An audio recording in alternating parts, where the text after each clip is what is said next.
जय Hind live times आप देख रहे हैं। मैं हूं आपके साथ नीतू गुप्ता। खबरों की शुरुआत इस वक्त की बड़ी खबर के साथ।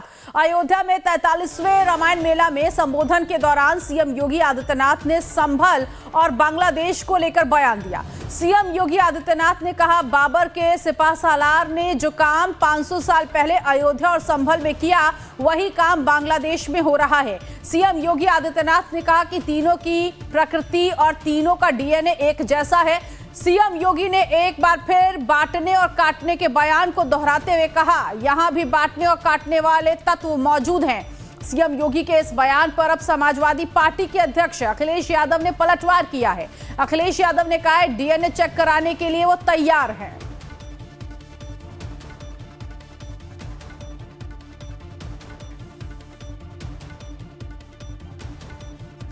दुश्मन बगल के देश में किस प्रकार का कृत्य कर रहे हैं, याद रखना। किसी को अगर गलतफहमी हो, 500 वर्ष पहले बाबर के एक सिपह सालार ने जो काम अयोध्या में किया था, जो काम संभल में किया था, और जो काम आज बांग्लादेश के अंदर हो रहा है, तीनों की प्रकृति, तीनों का डीएनए एक जैसा है। गलतफहमी में मत रहना। अगर कोई ये मानता है कि वो बांग्लादेश में हो रहा है, तो यहां भी बांटने वाले तत्व उनके लिए बेट बन करके खड़े हो रखे हैं, पहले से खड़े हैं। वे समाज के सामाजिक ताने बाने को छिन्न भिन्न कर रहे हैं, सामाजिक एकता को तोड़ करके, आपको बांट करके फिर काटने का और कटवाने का पूरा इंतजाम भी कर रहे हैं। ये बांटने वाले लोग, बहुत सारे लोग तो ऐसे हैं जिन्होंने दुनिया के तमाम देशों में प्रॉपर्टी खरीद करके रखी हुई है।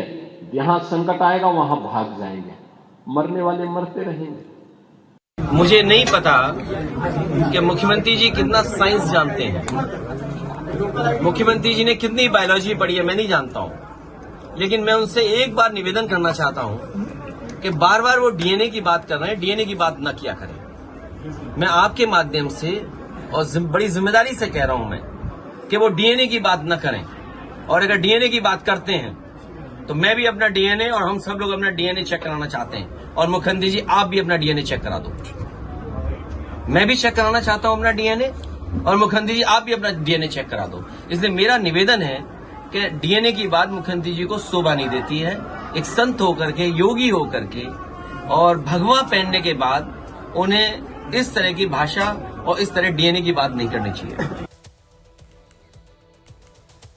उधर सीएम योगी आदित्यनाथ के बयान पर समाजवादी पार्टी के सांसद राम गोपाल वर्मा ने भी बयान दिया। उन्होंने कहा, वो कोई जगत गुरु शंकराचार्य थोड़े ना है कि उनके बयान पर प्रतिक्रिया दूं। उन्होंने जो कहा उस पर मैं क्या कहूँगा। वो कोई ऐसे जगत गुरु शंकराचार्य तो है नहीं कि उनको हम कोट करें या उन पर रिएक्ट करें। आई हैव नथिंग टू से। अच्छा देखिए, जो गलत काम करते हैं वो गलत बयान देते हैं।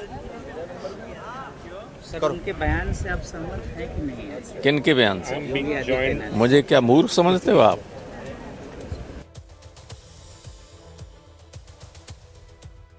तो मुख्यमंत्री योगी आदित्यनाथ को भी आपने सुना, अखिलेश यादव को भी सुना और राम गोपाल यादव को भी इस पूरे मामले पर सुना है आपने।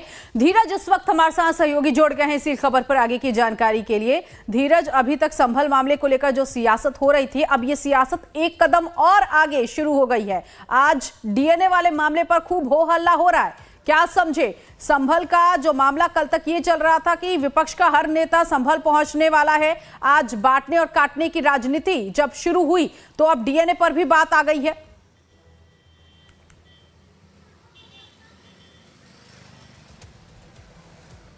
जी बिल्कुल, देखिए समाजवादी पार्टी का उस हिंसा में, संभल हिंसा में हाथ होने की बात लगातार राजनीतिक दलों, खास करके उत्तर प्रदेश में जो सत्तारूढ़ भारतीय जनता पार्टी की सरकार है, बीजेपी के नेताओं की तरफ से लगातार ये बात कही जा रही है।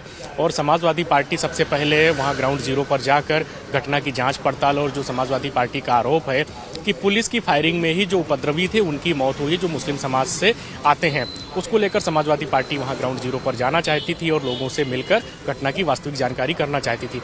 लेकिन पुलिस प्रशासन ने वहां पर स्थिति को नियंत्रित करने को लेकर प्रतिबंध लगाया था कि किसी संभल से बाहर जो भी बाहरी व्यक्ति हैं उनकी वहां पर एंट्री नहीं दी जाएगी। इसके बाद कांग्रेस पार्टी के भी नेता वहां पर जाना चाह रहे थे, लेकिन प्रशासन ने वहां धारा 163 लागू होने का हवाला देते हुए किसी भी बाहरी व्यक्ति की एंट्री से साफ तौर से मना कर दिया।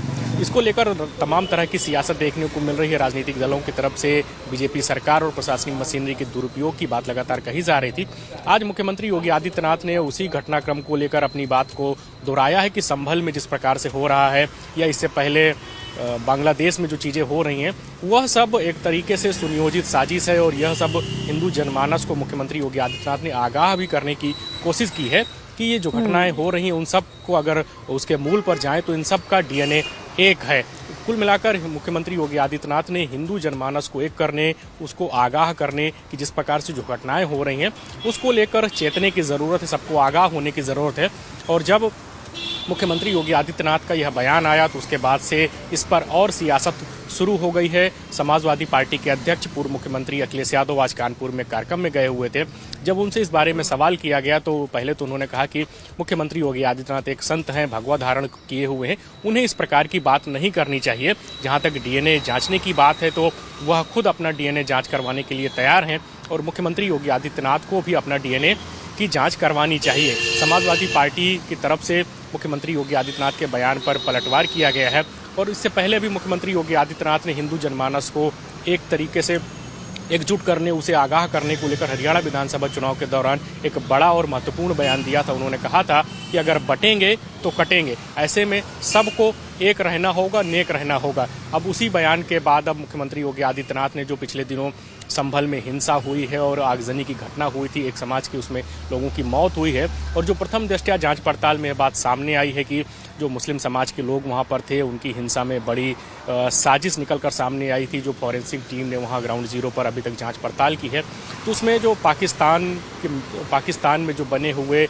हथियार थे, खोखा, कारतूस वगैरह वहां पर मिले हुए हैं। तो जो प्रथम दृष्टया अभी तक जांच पड़ताल हो रही है उसमें यह बात निकलकर सामने आई है कि यह पूरी एक तरीके से सुनियोजित साजिश थी। उत्तर प्रदेश को आग के हवाले करने की कोशिश की गई थी और जब जामा मस्जिद में सर्वे की कार्रवाई हो रही थी तो उसको एक तरीके से आधार बनाकर इस प्रकार का बवाल किया गया और पश्चिमी उत्तर प्रदेश के जो संवेदनशील जिले हैं वहां पर हिंसा और आगजनी की बड़ी घटनाएं होने वाली थी। लेकिन मुख्यमंत्री योगी आदित्यनाथ की तत्परता, उनके दिशा निर्देश के बाद ग्राउंड जीरो पर संभल में या संभल के आसपास के जो संवेदनशील जिले थे वहां पर स्थिति को नियंत्रित करने की पूरी कोशिश की गई।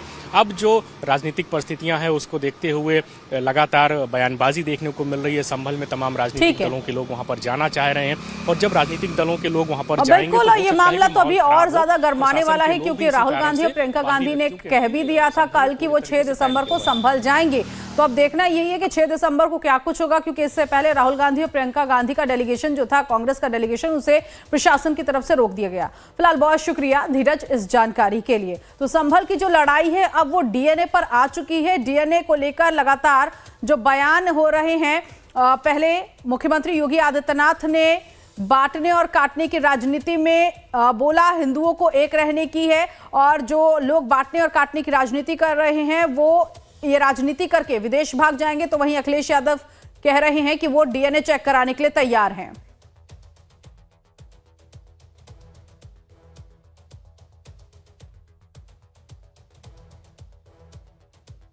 और अब बात करेंगे महाराष्ट्र